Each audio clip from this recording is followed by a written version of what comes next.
Good morning, everyone that's been admitted into our webinar today. We're going to probably start in a couple minutes as people are coming in from the waiting room.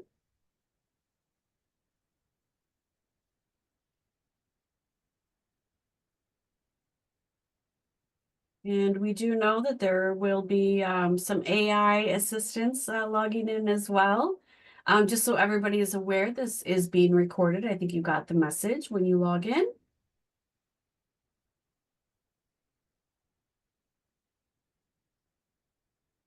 And feel free to put any questions in the chat. We do have tech support here in case anybody is having any issues.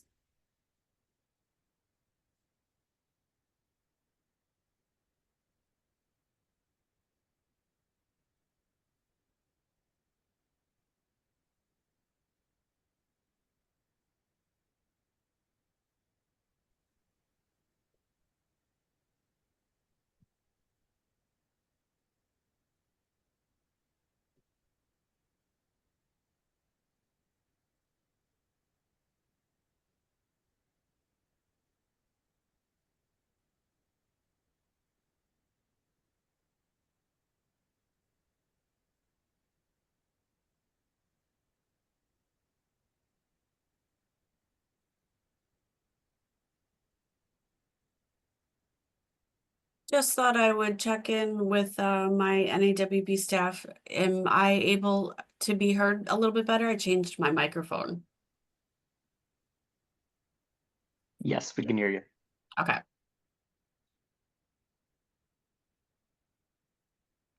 Okay.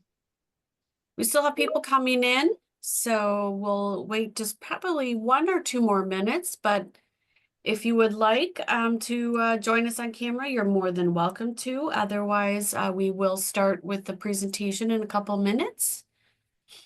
And we do have a couple of our staff here online with me to help me out in the background. So we have someone monitoring tech issues, someone is going to be monitoring the chat. So feel free to express any concerns or have any questions you may have throughout the presentation. And I think we will have a poll question that will launch here in a minute or two to get us started.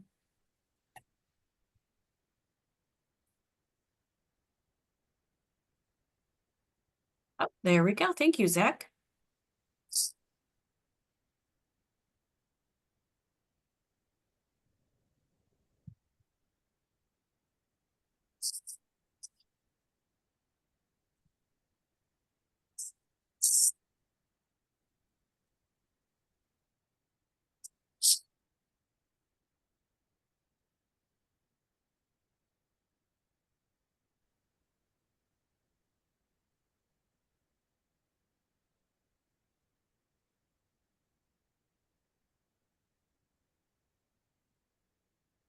Hey, I think our logins have slowed down here a little bit. Welcome everybody if you're just joining us. We have a quick poll question up for everybody if you want to take a minute. This was just to get a gauge of how fast I go through the slides. We have a lot of information packed into the presentation today. We only have an hour. I will let everybody know that you did get the message. We are recording, so you can always go back and watch through it. I will be sharing the presentation slides with all the attendees, so you can go back and look. I will start by saying it's going to be a lot of information and a lot of infographics as we look at the landscape of everything that's happened over the past couple of years and in this world of skills first and learning and employment records. We have a wonderful panel here for you guys today, so that have been in this work, and each hopefully are representing the audiences or the groups that are in our ecosystem that have this initiative and the adoption of these practices already maybe started. So we have a lot of information to go over today. I think I'm going to go ahead and start. I think the waiting room has slowed down a little bit. But if you see the poll still up, I think we're going to have that up for a couple more seconds here. But it gives me a good understanding. We have, oh, it's pretty split, but I have no ones, so that's good. We've all heard of the work so far, so that is a good sign. Okay. Okay, Zach, I think we're good for the poll, so we can get started.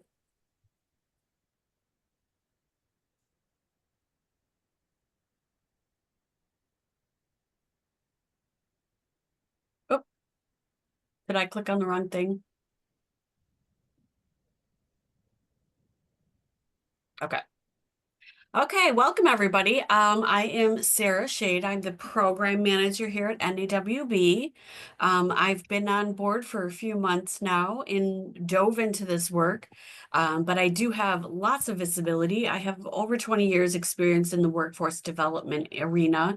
Mostly, I will say that in the state of Wisconsin, I am from Milwaukee. Go Packers. We have a big game tomorrow night for those of you that do not know. And I've been working in this world for a little while in the national scene before NAWB. So I am happy to be here and present all this with you. Yes, go Pack Go. We're going to take on the Lions tomorrow night. So with that, we had our poll, and I think we have a good attendance here so far. So really quick, the agenda. I know it's a lot of information, but really quick. We're coming together today for what we have presented to our members. So NAWB, National Association of Workforce Boards, did produce a publication and released it back in September regarding all this work and looking at it with the focus through the lens of a workforce development board and how ready they could be in this world of skills-based hiring, skills-first movement, all the iterations that you are hearing regarding credentials and digital wallets and the learning and employment systems, all of these things. So our focus here today is to kind of wrap up what we had, our publication that was delivered, and really looking at what has changed and how the landscape is continuously evolving around this work. And all of our speakers here today will be able to address the changes in the movement forward. Really quick, another busy slide, but this is just a little bit from our readiness guide, but really how the intersection of skills, LERs to improve the work of the workforce development boards. It's an urgent shift in hiring and advancing workers. You know that we are bringing here our lens for our workforce development board members in the way that our systems, our workforce development systems are integrating, implementing, adopting all of these things that are swirling around them in this movement. So I'm glad everybody does have that awareness of what's happening. Couple definitions. I think everybody has a good grounding in the definitions of what we're talking about with the skills-based hiring and the employment and learning and employment records. And so the next thing I wanted to bring forward is this is part of the work that NAWB has been doing. So we have been looking into this and been doing a lot of design labs around this work. And I believe this is one of those iterations in the diagram that we brought out to one of our design labs of this is a huge ecosystem that's all trying to do the work and trying to make that alignment with earners and learners and employers and all of the people that are working in this. So it's a very, very widespread across the ecosystem of all the participants and stakeholders in this work. So we had this diagram that we presented during our research. But here's really the skills first landscape for the stakeholders. And I have, obviously pointed out our members are workforce development. We have employers in this space. We have obviously those earners and learners, the individuals that are gaining the credentials and trying to show what their skills are. Education is a huge piece of this right now with, not just post-secondary, but all those training providers, the technology, how that piece of the puzzle fits in, and is there platforms and open standards and all of these things that are part of this puzzle.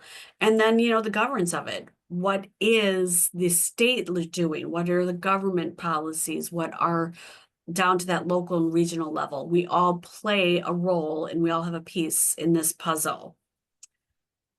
Another way to look at it is here is a huge map of all of the people that have been involved, and we had borrowed this from Smart Resume, but it just shows you a visual of all of the players in the game and how we're trying to make sense of how each of you are falling into this piece of the puzzle and how this all comes together. So this is all of the work that has been going.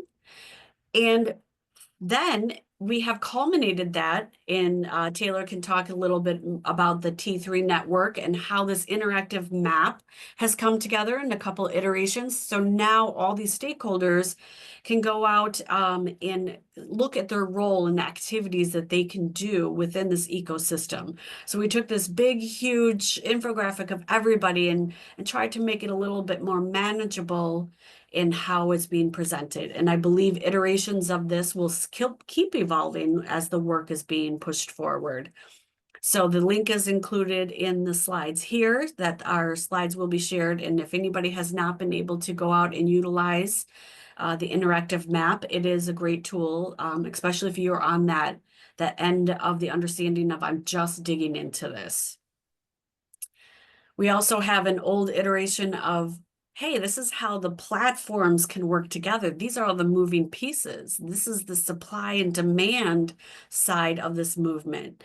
And it's a lot. Again, this is a lot to digest. How the learner and earner is moving through all of these issues and technologies and how they're going to be able to show their credentials and how this is a huge piece of how it all works behind the scenes.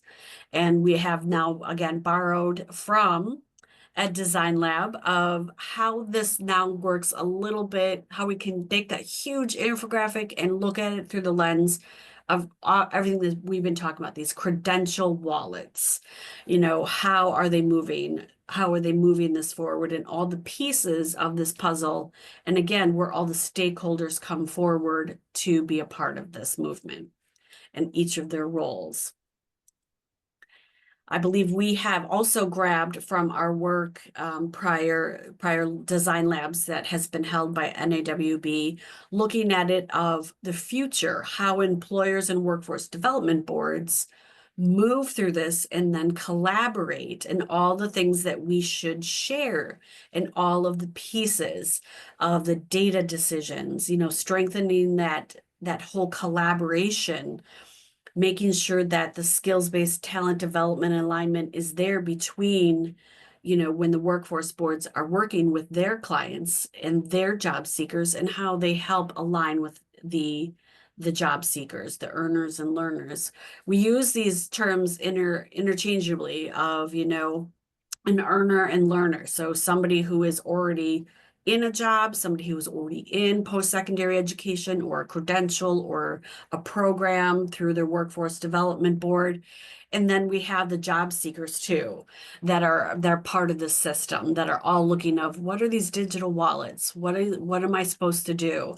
So we're trying to make sure that the employer and the workforce boards are able to collaborate and really have that consistent and concise messaging of how they push this and they adopt this moving forward.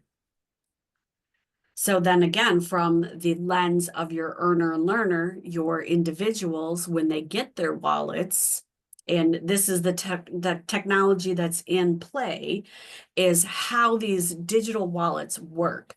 What is an LER platform? What is this credential? How is it visible? How is it machine readable? How is it different from a resume? All these things are going to start popping up for each of the stakeholders. And I think our post-secondary is handling it one way. Our employers that are taking the lead in their employer-led collaborations, maybe in their region, are looking at through their lens of how they can get a system up and running, but for all of our workforce boards, the lens and the focus of NAWB is how do they at that local regional level really be able to look at it from how they can adopt these practices and piecing it together for their local needs. So it may not look the same for every region and every workforce development area, depending on their current ecosystem, their current partners at the table. How can they really make sure that they're focusing and have that readiness assessment and that needs to be met on everything that's happening around them in this movement? So I made a little slide here that says, okay, that was a lot of information. If there's any questions on all of those infographics of the iterations and the movements and all the different ways that we've been presenting through different lenses of all these stakeholders, we have a great panel here today. And I will be introducing them next, but I wanted everybody to take a big, deep breath as we dive in even deeper to this. So here is our panel for today. I'm going to welcome each of them. If you have any familiarity with our esteemed panel today, you're welcome to chat and say hello quick. We have Dawn with us today. Dawn Carver is the executive director from Skills Forward. She has a great history working in this ecosystem. She calls herself a workforceologist. That is a new term for me. I like that one, Dawn.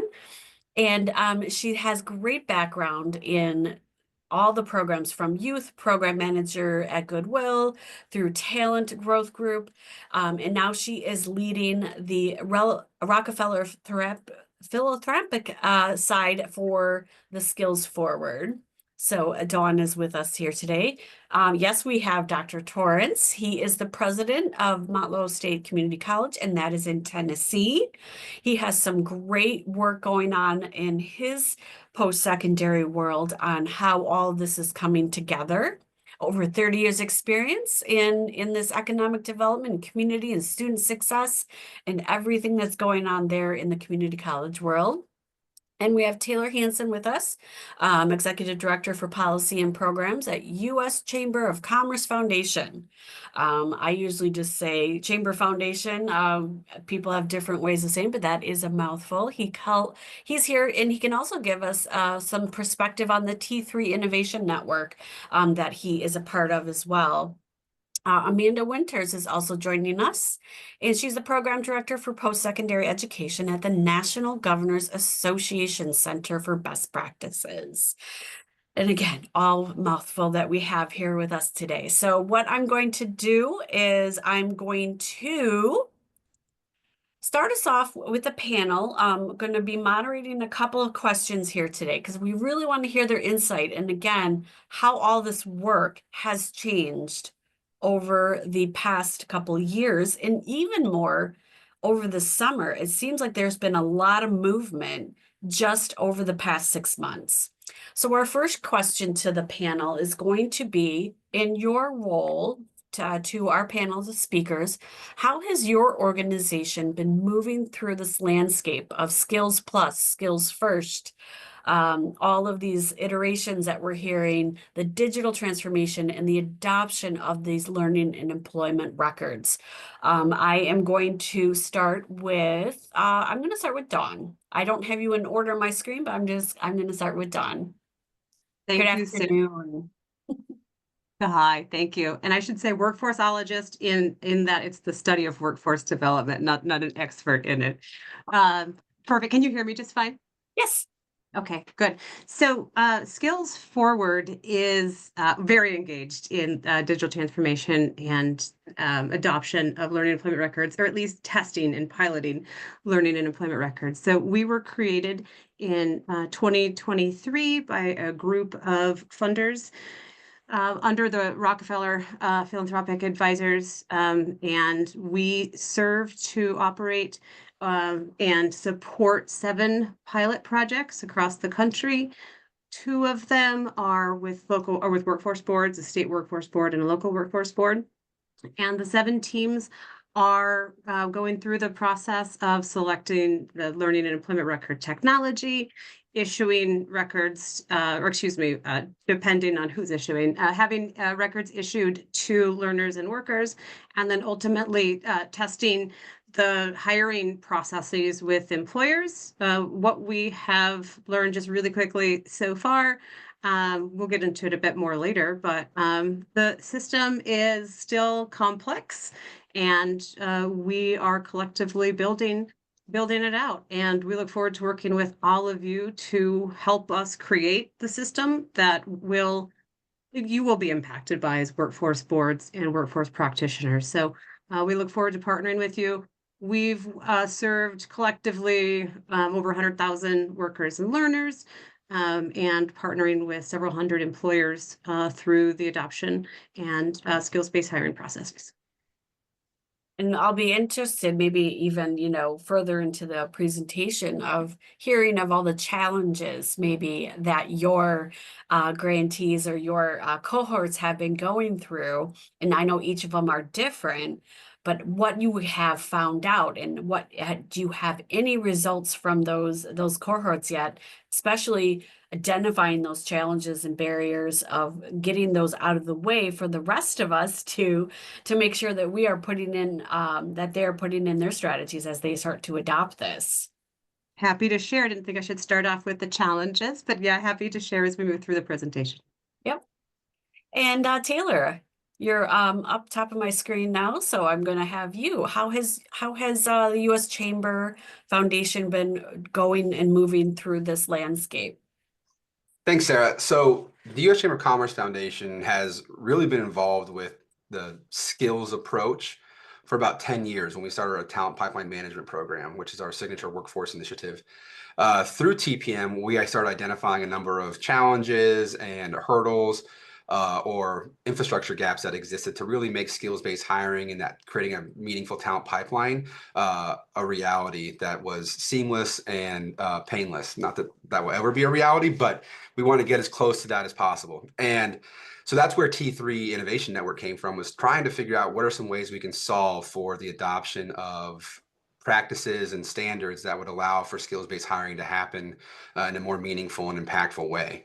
And so T3's been around for about 6 years. T3 was instrumental in helping even coin the term LER.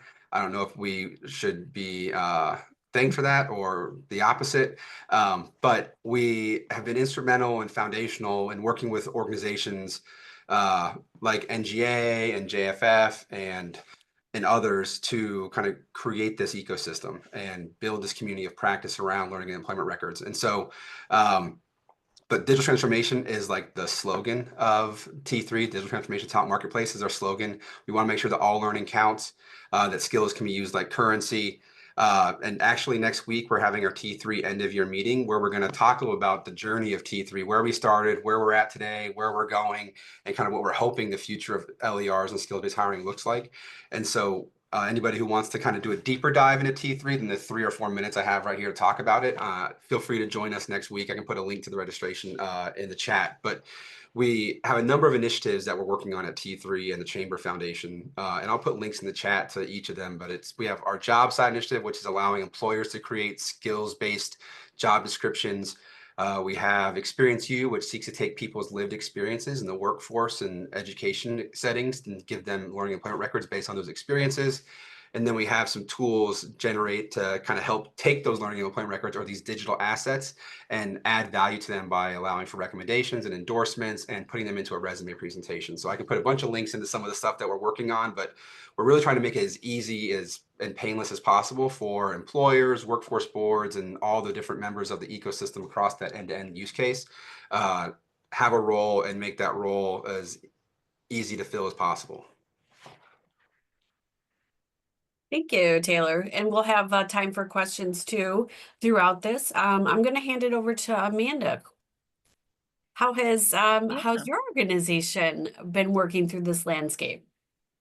Well, it's been an evolution of our strategy, Sarah. So I'll map really quickly how we've sort of engaged in this space. A couple years ago, we did an exploratory project around learning and employment records, and whether or not states wanted to engage in systems around building digital wallets and building those LER systems. It was a great collaboration amongst about 12 states who were really thinking innovatively about data transformation and a digital transformation around learning and employment. Some of those states are still going strong in their efforts to continue to build systems. Others have sort of focused down in some different related policy areas to advance sort of the skills conversation. And I think that's where we've seen the sort of movement of the way NGA is evolving in this space. Learning and employment records are certainly an exciting and innovative part of the broader conversation. But governors have recently given some very clear signals around skills-focused practices. About a dozen or so had executive orders over the past 2 years to remove bachelor's degree requirements where they're not necessary for public sector roles. And so we see that as a clear signal that the public sector, specifically at the state level, is thinking differently about talent and talent acquisition and retention. And so we've sort of shifted our focus to the skills conversation. And I do think one of the challenges in this space is there's been a little bit of a conflation of skills-based practices and LERs in the national conversation, and they're two very different policy spaces to engage in. And so there is the opportunity for connection and synergy, but at their heart, they live in different spaces within state policy and state agencies. So we're trying to parse that through and work with states right now on what skills-based strategies mean certainly for the public sector, but also we're learning a lot from the private sector about skills-based strategies. And then really seeing the gaps between, the opportunity and the reality that exists for skills-based strategies, and then learning and employment records being a vehicle for that. So excited to sort of dive into what we're seeing as some of the gaps that need to be filled there. But NGA is certainly following the direction of governors when it comes to sort of the signals around skills and talent development. And we're very interested to see how our conversations around LERs and the technology that could be related to this might plug in to that broader skills-focused conversation.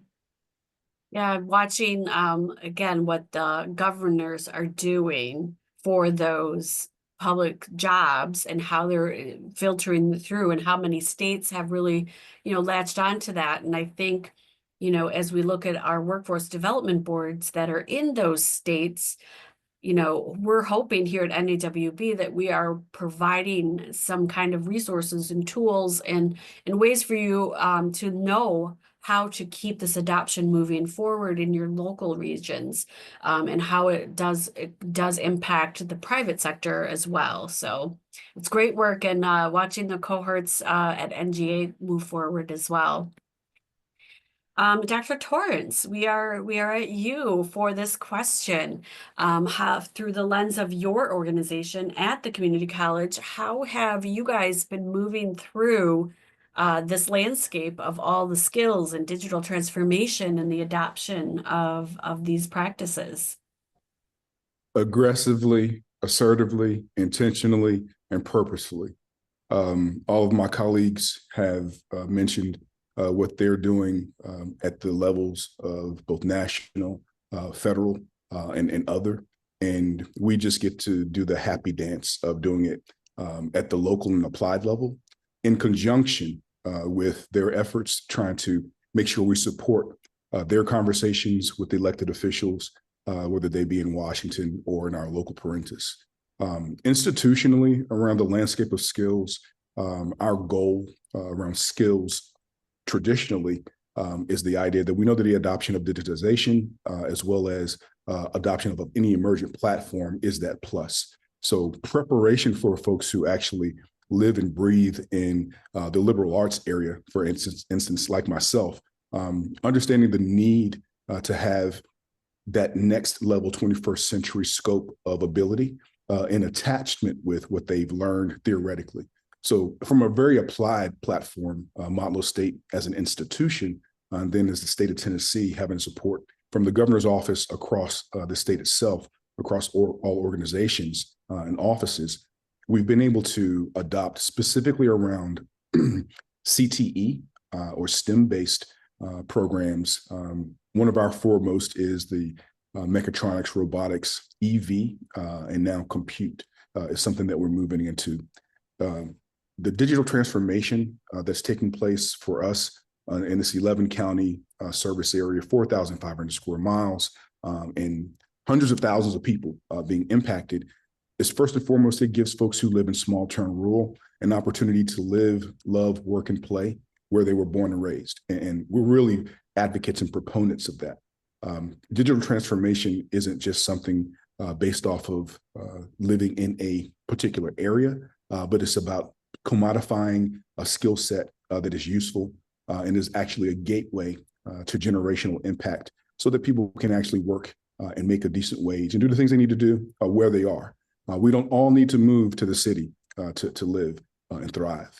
The last point about adoption of LERs, our foray into this has taken several iterations where over the last 7 years, we've engaged in toying, playing, and exploring the use of simulated training spaces, very similar to what the military does and what our armed forces and services do, specifically around training motifs. We've been able to captivate an audience with various OEMs like Nissan, Volkswagen, Ford, et cetera, as big box operators that most people would know those names because they either drive those vehicles or in want or yearning to drive one of those vehicles. In addition to that, working with mom and pops, the blip, as I like to call COVID, gave us a tremendous opportunity to stand up and provide traditional development and professional development for mom and pops that needed to sustain their businesses in a digital platform.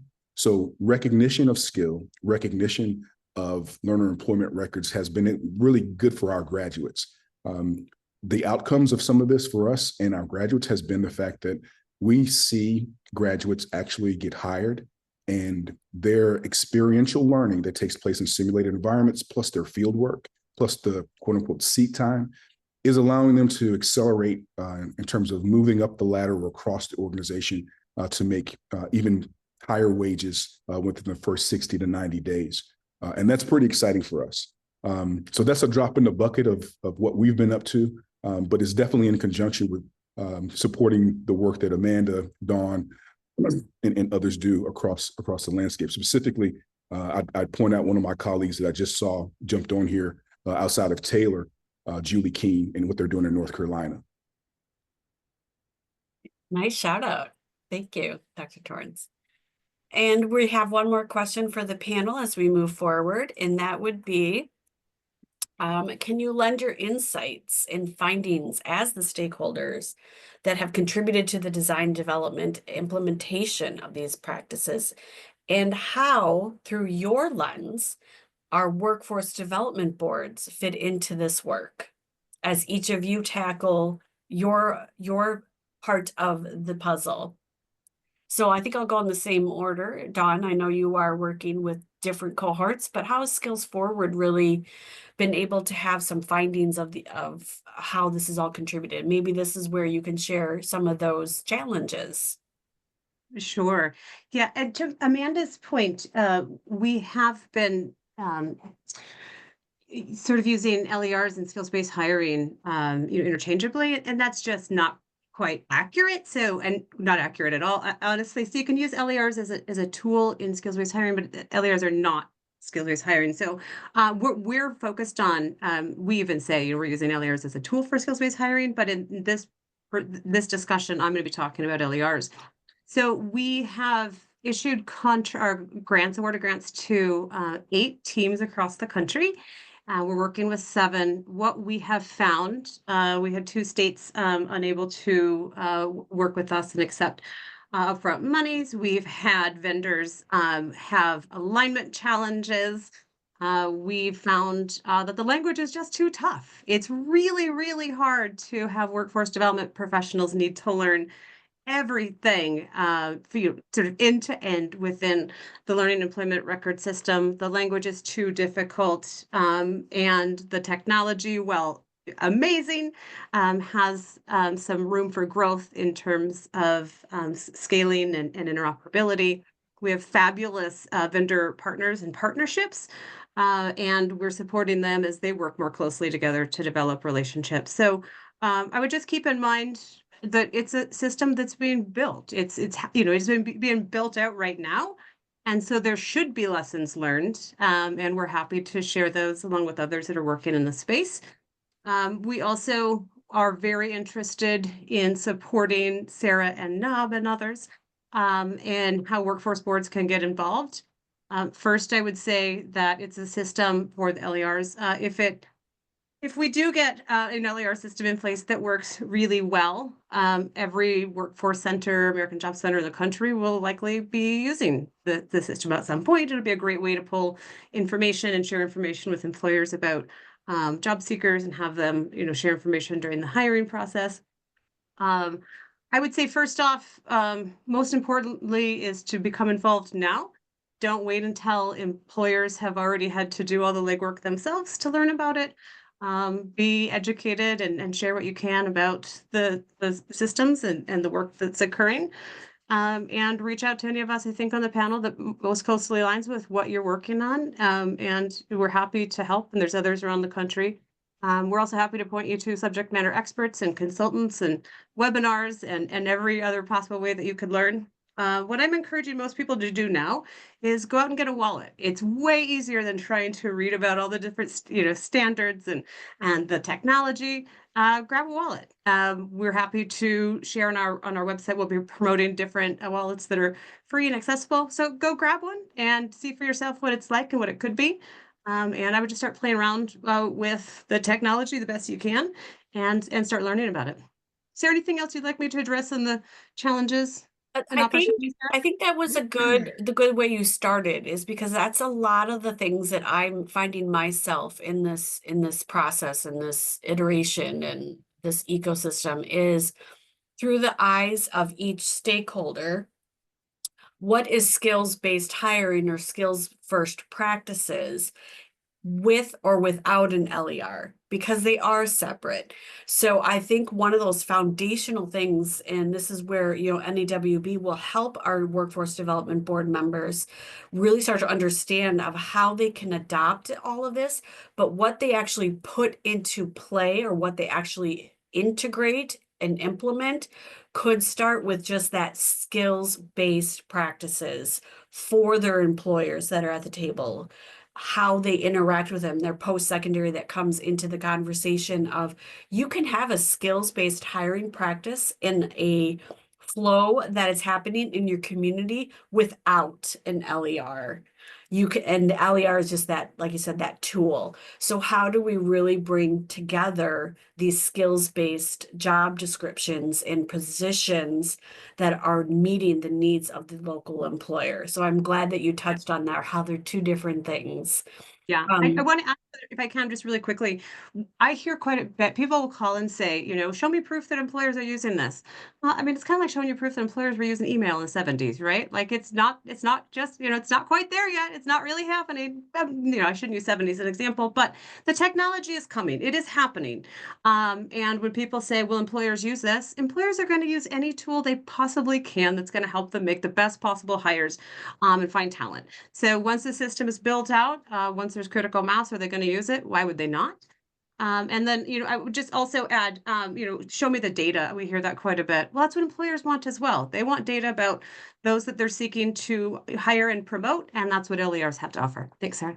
Thanks. Amanda, how would you say the insights and findings through NGA's work about how this has been implemented and how workforce development boards are fitting into that picture? Yeah, so not to reiterate all the things that Dawn was sharing about some of the challenges that we definitely see exist, which are, I think, not unique to a new and emerging technology. Very interested to see where it goes, but I do agree it's not central to the adoption of skills first practices. I think one of the things we've learned recently that I wanted to throw into the mix that could be useful for local workforce areas to think about is that, first of all, data. The data that's necessary to be able to gather and to share and to engage your local employers. So I'll come back to that in just a second. But then also the credentials that exist outside of a bachelor's degree, and many of those are funded, supported by our state and local workforce areas. Credentials of value, eligible training provider list, opportunities, expanding the conversations with industry partners as you talk about those credentials and how they are valued within hiring decisions in your local and regional economy, expanding that to think about what are the skills signals that you're getting from these credentials that are driving your hiring decisions. So as we're preparing people with these credentials through our workforce dollars, what skills signals are you getting? What are you valuing?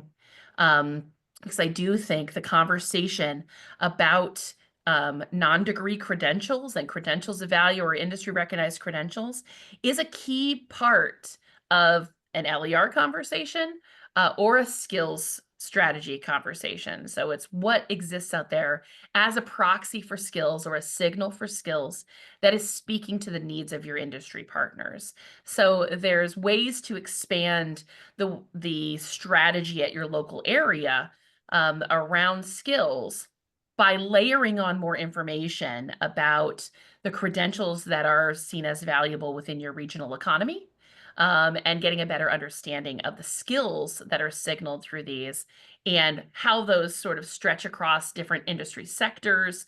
Where are the most valuable skills being earned? What outcomes are you seeing from some of the investments that your workforce area is making? So you're thinking about more of a skills pathway rather than a credential. You're thinking of the skills that are embedded within the credential that exists there. And then the conversation can expand from there as you begin to innovate, if you begin to think about technology related to some of these credentials. The data around the skills that are signaled through these credentials, I think, is really important to understand, and not just sort of here's a proxy and here's a proxy, but instead this proxy stands for these types of skills which are valued by our industry. And you start to see the crossover between your industry sectors about the skills that they value, which will allow you to advise workers as they shift from maybe one job to they need help getting another job. And you have a better understanding of the skills that are signaled through things they already have. So they're not starting from ground zero as they think about maybe shifting to another industry sector, or they're trying to seek a job that's new and emerging within a regional economy. So, and I also think that there's a lot of need for local areas to signal up to state data systems about what they need. So if they need richer data around emerging investments or economic opportunities that are coming through, new factories or new businesses that are opening, whatever they need, I think there's a need for us to open up more communication around skills that go from a regional economy up to the state. So the state can say, okay, we are not, blanket one industry state. We don't look the same across the north to the south or the east to the west. We have different ways in which we're investing in talent in our regions.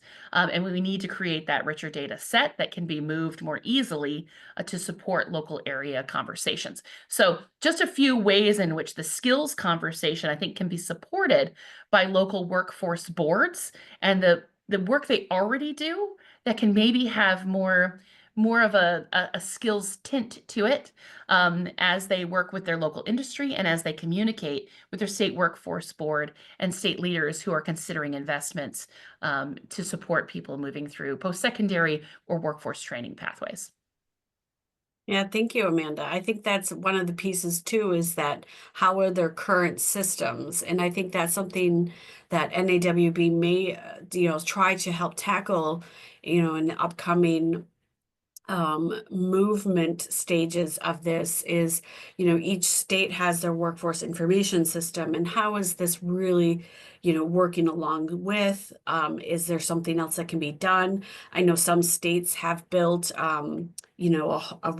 a repository or a platform that's talking about skills, like a skills economy specifically for each state. I know that we have that here in Wisconsin.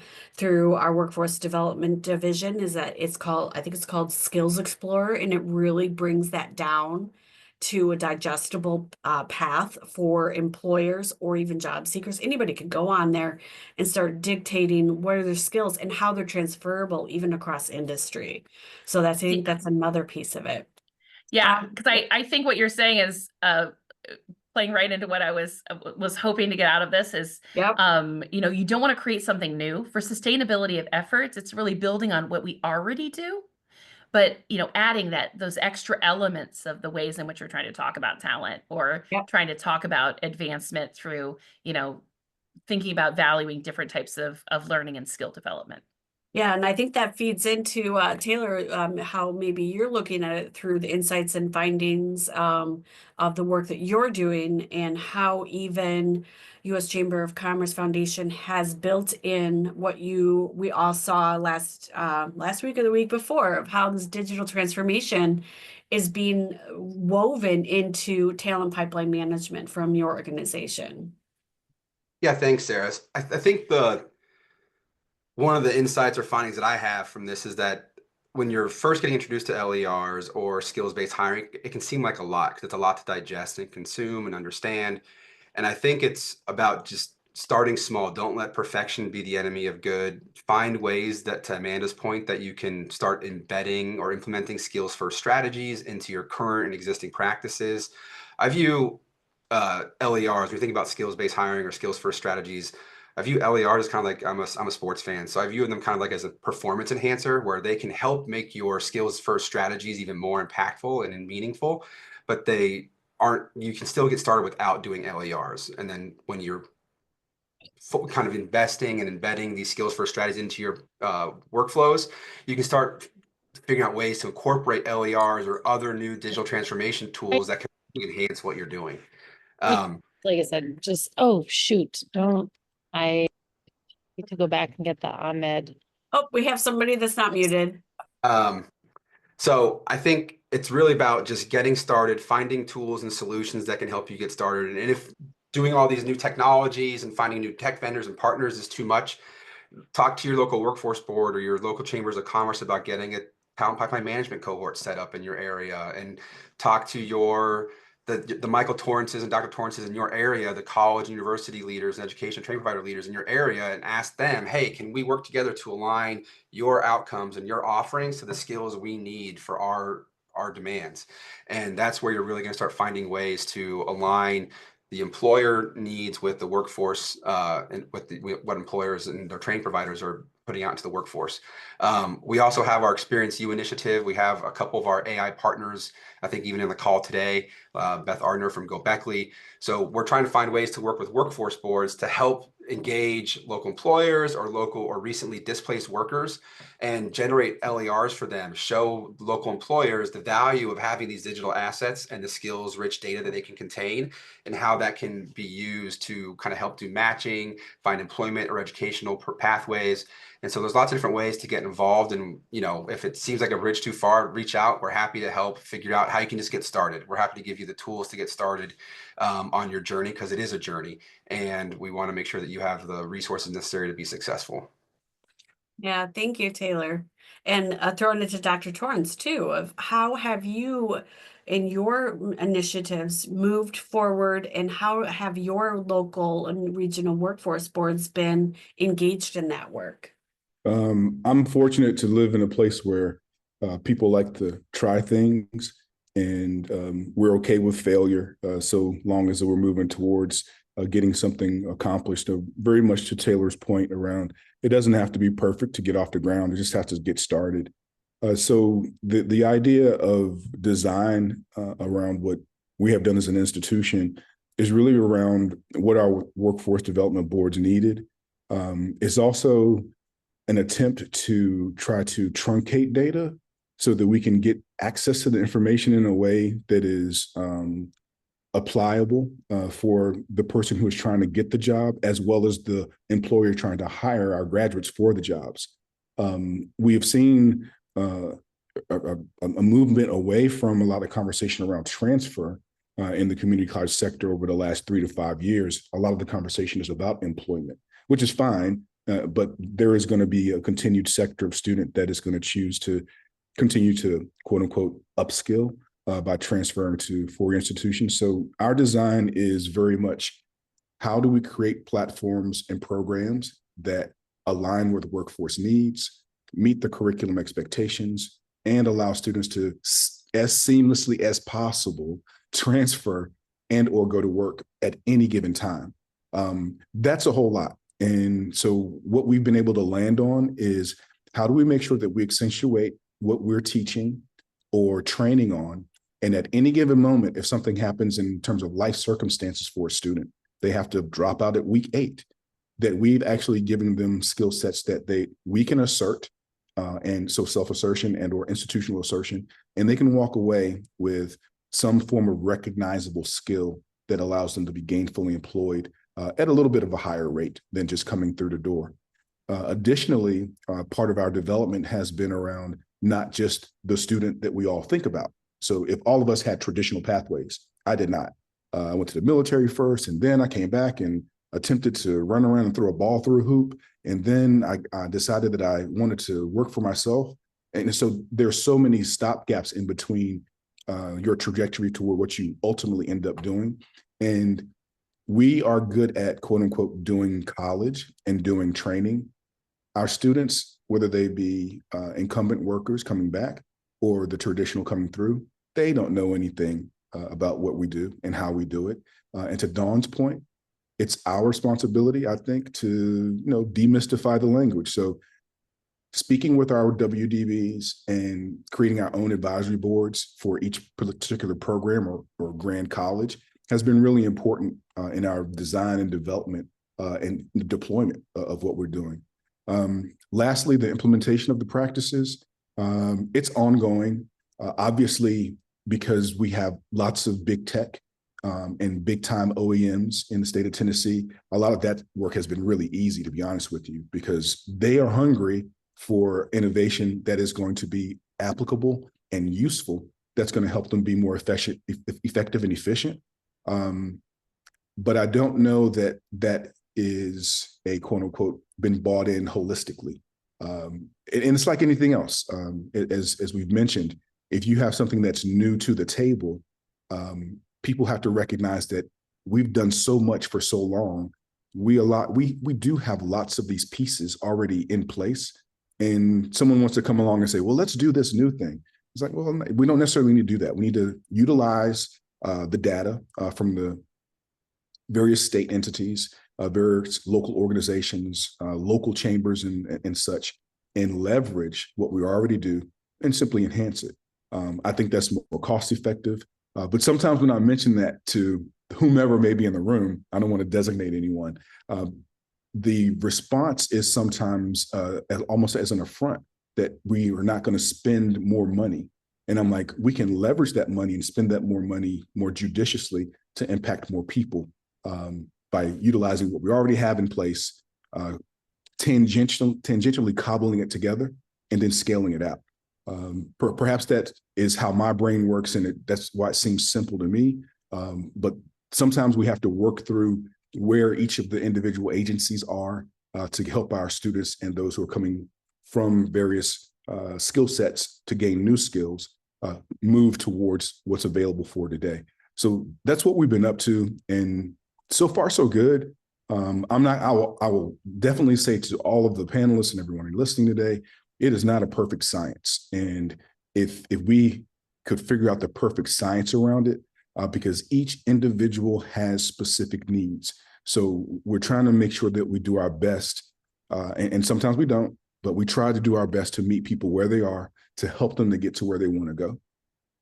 Thank you so much, Dr. Torrance, and all of our panelists. I want to make sure that we have time for Q&A.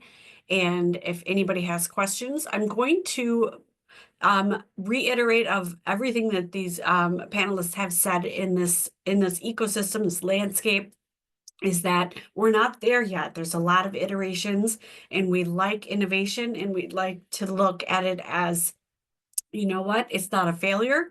We learn from our mistakes. We're all moving it forward and trying to create working practices. I don't think there's a best practice yet, so we will get there. I am going to stop sharing for a second because I do have slides that will be sent out. But as we move through the rest of our time today, I want to make sure that we have the next steps, I guess, for what workforce development boards could be doing in this area, in this landscape, and what help that they would need. So I'm going to open it up for actual Q&A as we're wrapping up today. Again, the recording will be posted. The slide deck will be shared, but I want to give time to anybody that can unmute and have a question for our panelists or myself or anybody on the NAWT team that's with us today. Feel free to use the chat or just take yourself off mute.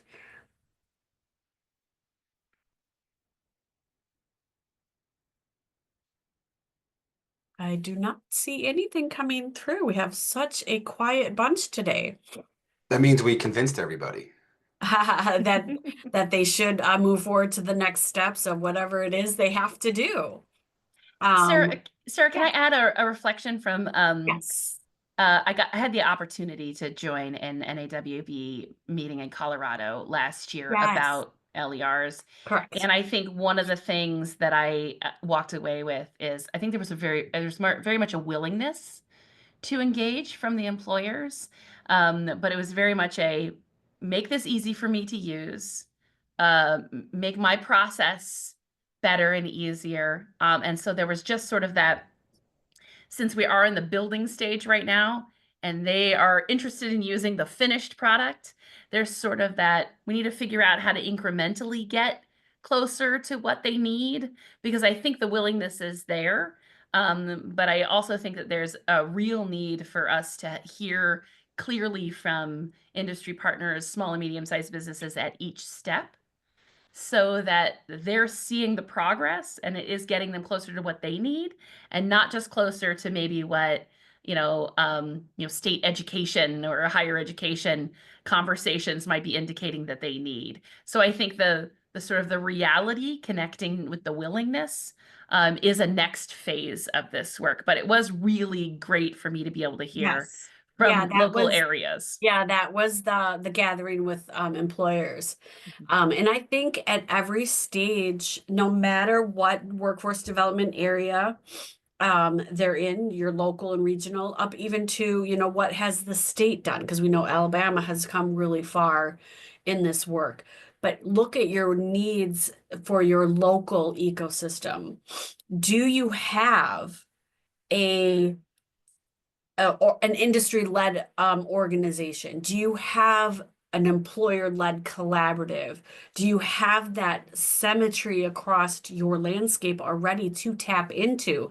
Again, we don't want to reinvent the wheels that have already been created in each of these systems and how their processes come together, but looking at from the lens of the employer, post-secondary, your community-based organizations, even your K-12.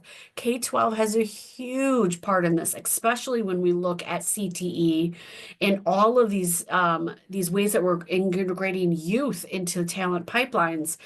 K-12 has to be at the table, and I think we all know this, but where you start in the process is where your needs are.